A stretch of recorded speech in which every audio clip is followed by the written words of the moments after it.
ನಮಸ್ಕಾರ, very good morning ಅಂತ ಹೇಳ್ತಾ ಇವತ್ತಿನ ಬ್ಲಾಗ್ನ ಸ್ಟಾರ್ಟ್ ಮಾಡಿಬಿಡೋಣ. ಇದು ಥರ್ಸ್ಡೇ ಬ್ಲಾಗ್ ಆಗಿರುತ್ತೆ. ಇವತ್ತು ನಾನು ಬೆಳಗಿನ ತಿಂಡಿಗೆ ಪಲಾವ್ನ ಮಾಡಿದ್ದೆ. ಟಿಫನ್ ಬಾಕ್ಸ್ಗೆ ಅದನ್ನೇ ಪ್ಯಾಕ್ ಮಾಡ್ತಾ ಇದ್ದೀನಿ. ಅದ್ರ ಜೊತೆಗೆ ಸೌತೆಕಾಯಿ ನೆಂಚ್ಕೊಂಡ್ರೆ ಚೆನ್ನಾಗಿರುತ್ತೆ ಅಂತ ಹೇಳಿ ಸೌತೆಕಾಯಿನ ಕೂಡ ಕಟ್ ಮಾಡಿ ಹಾಕ್ತಾ ಇದ್ದೀನಿ. ಟಿಫನ್ಗೆ ಚಿತ್ರಾನ್ನ ಅಥವಾ ಪಲಾವ್ ಈ ಥರದ್ದು ಏನಾದರೂ ಮಾಡಿದ್ರೆ ಕಂಪಲ್ಸರಿಯಾಗಿ ನಾನು ಸೌತೆಕಾಯಿನ ಪ್ಯಾಕ್ ಮಾಡ್ತೀನಿ. ಯಾಕೆ ಅಂತ ಹೇಳಿದ್ರೆ ಮಕ್ಕಳಿಗೆ ಸ್ವಲ್ಪ ಖಾರ ಅಂತ ಅನಿಸಿದ್ರೂ ಸೌತೆಕಾಯಿ ಜೊತೆ ತಿಂದಾಗ ಅವ್ರಿಗೇನು ಆ ಥರ ಫೀಲ್ ಆಗಲ್ಲ. ನೀಟಾಗಿ ಟಿಫನ್ ಬಾಕ್ಸ್ನ ಖಾಲಿ ಮಾಡ್ಕೊಂಡು ಬರ್ತಾರೆ. ಹಾಗಾಗಿ ನಾನು ಟಿಫನ್ ಬಾಕ್ಸ್ಗೆ ಪಲಾವ್ ಅಥವಾ ಚಿತ್ರಾನ್ನ ಮಾಡಿದ್ರೆ ಸೌತೆಕಾಯಿ ಪ್ಯಾಕ್ ಮಾಡ್ತೀನಿ. ಮಕ್ಕಳಿಗೆ ಸ್ಕೂಲಲ್ಲಿ 11 o'clockಗೆ ಹೆಲ್ತಿ ಸ್ನ್ಯಾಕ್ಸ್ ಇರುತ್ತೆ. ಹಾಗಾಗಿ ನಾನು ಇಲ್ಲಿ ಆ್ಯಪಲ್ನ ಕಟ್ ಮಾಡಿ ಹಾಕ್ತಾ ಇದ್ದೀನಿ. ಸ್ವಲ್ಪ ನೀರಿಗೆ ಒಂದು ಚಿಟಿಕೆ ಉಪ್ಪನ್ನ ಹಾಕ್ಬಿಟ್ಟು ಅದನ್ನು 1-2 ನಿಮಿಷ ನೆನೆಸಿ ಇಡೋದ್ರಿಂದ ಪ್ಯಾಕ್ ಮಾಡೋದ್ರಿಂದ ನಾವು ಎಷ್ಟು ಹೊತ್ತಿಟ್ಟಿದ್ರೂ ಆ್ಯಪಲ್ ಕಪ್ಪಾಗಲ್ಲ. ನಾರ್ಮಲಾಗಿ ಹಾಗೆ ಪ್ಯಾಕ್ ಮಾಡಿದ್ರೆ ಆ್ಯಪಲ್ ಕಪ್ಪಾಗಿಬಿಡುತ್ತೆ, ಮಕ್ಳಿಗೂ ತಿನ್ನೋದಕ್ಕಾಗಲ್ಲ.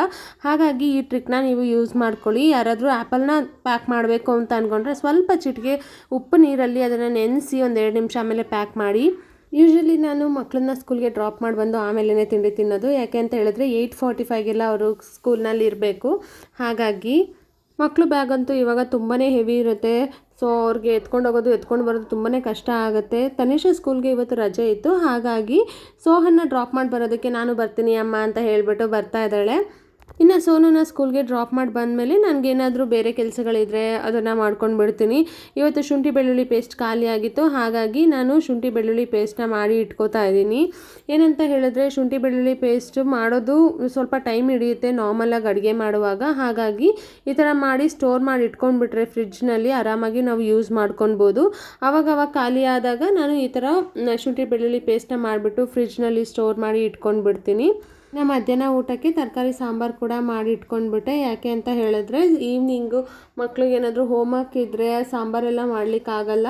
ಸೊ ಹಾಗಾಗಿ ಟಿಫನ್ ಮಾಡಿದಾಗ ಬೆಳಗ್ಗೆನೇ ಮಾಡ್ತೀನಿ. ಇಲ್ಲ ಅಂತ ಹೇಳಿದ್ರೆ ಮಧ್ಯಾಹ್ನಕ್ಕೆ ಮಾಡಿ ಇಟ್ಕೊಂಡು ಬಿಡ್ತೀನಿ. ಇನ್ನು ಸಂಜೆ ಡ್ಯಾನ್ಸ್ ಕ್ಲಾಸ್ನಲ್ಲಿ ಗಣೇಶನ್ ಡ್ರಾಯಿಂಗ್ ಮಾಡ್ಕೊಂಡು ಬನ್ನಿ ಅಂತ ಹೇಳಿದ್ರಂತೆ. ಹಾಗಾಗಿ ಡ್ರಾಯಿಂಗ್ನ ಮಾಡಿಕೊಂಡು ತೊಗೊಂಡೋಗ್ತಾ ಇದ್ದಾರೆ. ಹಾಗೆ ಡ್ರೆಸ್ ಕೋಡ್ ಬಂದು ವೈಟ್ ಜುಬ್ಬಾ ಹಾಗೆ ಬ್ಲೂ ಜೀನ್ಸ್ನ ಹೇಳಿದ್ರು. ಎಲ್ಲರೂ ಬ್ಲೂ ಆ್ಯಂಡ್ ವೈಟ್ನ ಹಾಕೊಂಡು ಬಂದಿದ್ದಾರೆ. ಮಕ್ಕಳು ಎಲ್ಲರೂ ಬಂದ ಮೇಲೆ ಪೂಜೆ ಮಾಡಿ ಹಾಗೆ ಪ್ರಸಾದನೂ ಕೂಡ ಎಲ್ರಿಗೂ ಕೊಟ್ಟರು. ಪ್ರತಿ ವರ್ಷ ಅಷ್ಟೇ ತುಂಬಾ ಚೆನ್ನಾಗಿ ಮಾಡ್ತಾರೆ. ಕೃಷ್ಣ ಜನ್ಮಾಷ್ಟಮಿ ಹಾಗೆ ಗಣೇಶ ಚತುರ್ಥಿ ಎಲ್ಲದನ್ನೂ ಕೂಡ ಡ್ಯಾನ್ಸ್ ಕ್ಲಾಸಲ್ಲೂ ಸೆಲೆಬ್ರೇಟ್ ಮಾಡ್ತಾರೆ. ಮಕ್ಕಳಿಗೆ ಇದೊಂದು ಫುಲ್ ಖುಷಿ. ಯಾಕೆ ಅಂತ ಹೇಳಿದ್ರೆ ಈ ಮಂತೆಲ್ಲ ಫುಲ್ ಗಣೇಶ ಹಬ್ಬ ಮಾಡ್ದಂಗೆ ಆಗೋಗಿದೆ. ಫಸ್ಟ್ ನಮ್ಮ ಮನೆಯಲ್ಲಿ ಮಾಡಿದ್ವಿ, ಆ ನಂತರ ನಮ್ಮ ಸ್ಟ್ರೀಟಲ್ಲಿ ಗಣೇಶ ಕೂರಿಸಿ ಮಾಡಿದ್ವಿ. ಅದಾದಮೇಲೆ ಇವಾಗ ಡ್ಯಾನ್ಸ್ ಕ್ಲಾಸಲ್ಲಿ ಮಾಡ್ತಾ ಇದ್ದಾರೆ. ಹಾಗಾಗಿ ಸೋಹನ್ಗಂತೂ ಈ ಮಂತ್ ಫುಲ್ ಗಣೇಶ ಹಬ್ಬ ಅಮ್ಮ ನಮಗೆ ಅಂತ ಹೇಳ್ಬಿಟ್ಟು ಹೇಳ್ತಾ ಇದ್ದ. ನೋಡಿ ಎಷ್ಟು ಚೆನ್ನಾಗಿ ಡೆಕೋರೇಷನ್ ಮಾಡಿದ್ದಾರೆ ಅಂತ ಹೇಳ್ಬಿಟ್ಟು.